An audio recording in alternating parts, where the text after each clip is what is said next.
उत्तर प्रदेश में प्राथमिक स्तर के शिक्षकों के पदों की संख्या घट करके आधी हो सकती है। इस वीडियो के साथ बने रहिएगा यदि आपका भी बीएड बीटीसी कंप्लीट हो चुका है और प्राथमिक स्तर के शिक्षक भर्ती का आप वेट कर रहे हैं। उत्तर प्रदेश सरकार के द्वारा अभी तक पदों की संख्या के बारे में कोई भी ऑफिशियल डेटा जारी नहीं किया गया है, लेकिन जैसा कि आपको ज्ञात होगा, उत्तर प्रदेश सरकार के द्वारा 69,000 सहायक अध्यापकों की सुनवाई के दौरान माननीय सुप्रीम कोर्ट में यह हलफनामा दायर करके सूचना दिया था कि 51,112 पद उत्तर प्रदेश में प्राथमिक स्तर के शिक्षकों के लिए खाली हैं, जिसके बाद से उम्मीदें जताई जा रही थी कि नई शिक्षक भर्ती जो आएगी उसमें कम से कम पदों की संख्या 51,000 जरूर होगी।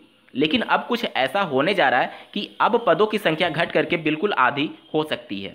नमस्कार दोस्तों, मेरा नाम है नीरज और आप देख रहे हैं करियर बिट यूट्यूब चैनल। अगर आप इस चैनल पहली बार विजिट कर रहे हैं तो इसको सब्सक्राइब करते हुए बेल आइकन को प्रेस करना ना भूलें।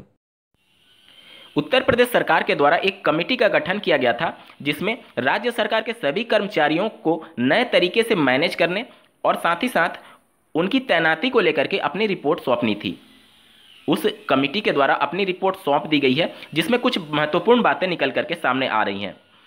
59,000 नए पदों का सृजन किया जाएगा और 20,000 पद खत्म होंगे। यहाँ पर जो पद खत्म हो रहे हैं वह बेसिक शिक्षा विभाग से संबंधित है। आप स्क्रीन पर इसके संदर्भ में आर्टिकल देख पा रहे होंगे। बंद हो सकते हैं 10,000 बेसिक विद्यालय।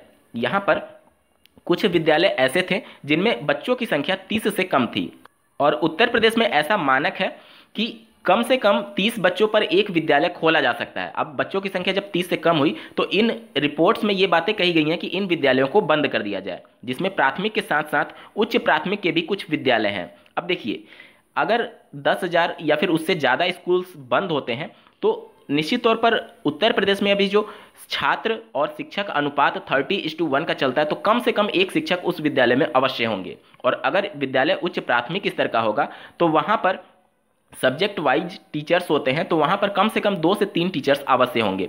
तो आप देखेंगे कि लगभग 20,000 के आसपास शिक्षक फ्री होंगे अगर ये सभी विद्यालय बंद होते हैं, क्योंकि यहाँ पर भी आप देख सकते हैं 20,000 खत्म होंगे।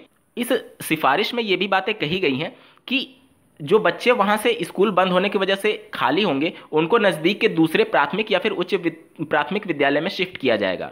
अब आप लोग के मन में प्रश्न ये आ सकता है कि जब बच्चे दूसरे स्कूल में जाएंगे तो वहाँ पर छात्र शिक्षा का अनुपात फिर से बढ़ेगा और फिर से टीचर्स के लिए पद सृजित होंगे और वहाँ पर पदों की संख्या फिर बढ़ सकती है। तो दोस्तों, ऐसा नहीं होगा।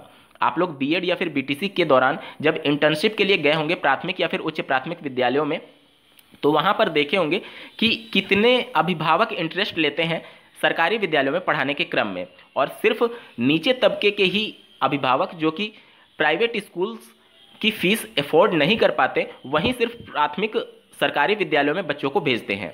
आप जितनी भी बड़ी बड़ी बातें कर लेकिन सच्चाई यही है।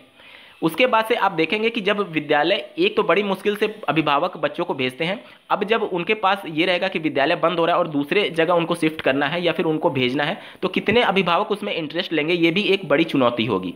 तो निश्चित तौर पर इसका पूरा प्रभाव पड़ेगा और छात्र जो फ्री होंगे वह बहुत ही मुश्किल से दूसरे विद्यालय में शिफ्ट होंगे या यूँ कहें कि भेजे जा सकेंगे।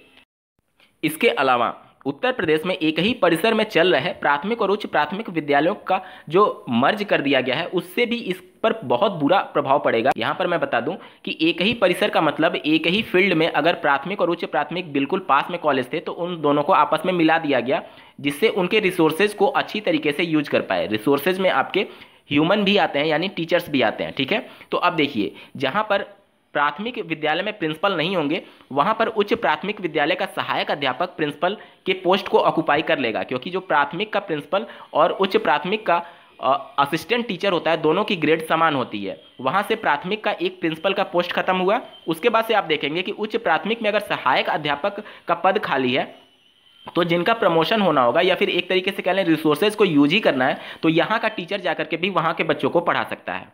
तो यहाँ पर देखेंगे कि आप भारी संख्या में पदों की कमी होती चली जाएगी। और जो अभी वर्तमान में 10,000 स्कूल बंद करने की बात हो रही है, अगर उत्तर प्रदेश सरकार द्वारा इस पर अमल किया गया तो पदों की संख्या जो अभी 51,000 बताई जा रही है वह घट करके बिल्कुल आधी रह जाएगी।